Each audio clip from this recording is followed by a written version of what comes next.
Федора Ивановича 4, Дмитрия Ивановича 5. Иванова Федора Григорьевича 6 человек.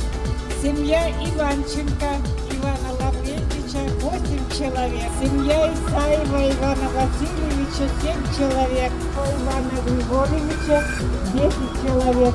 Семья Коблева Сергея Матвеевича 9 человек.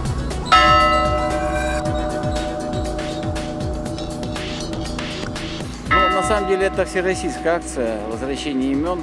Она началась в Москве, проходит возле Соловецкого камня.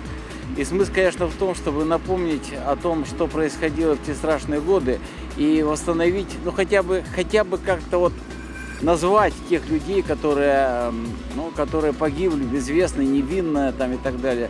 Почти нет людей, у которых родственники не участвовали, не погибли в Великой Отечественной войне. Также очень мало у кого не осталось кого-то репрессированных родственников. Говорим о тех, кто погиб на войне. И это правильно. Но надо также вспомнить всех поименно, тех, кто сгинул в лагерях, погиб, был расстрелян и так далее. И поэтому мы решили назвать их хотя бы так, вот хотя бы вот таким образом, напомнить о них. Конечно, невозможно сделать так, чтобы, вот, например, существовали, написать возле мемориала, это был очень большой список. Счет идет на сотни тысяч, на миллионы людей. И тем более это важно для Республики Коми, которая была одним из таких главных островов архипелага ГУЛАГ.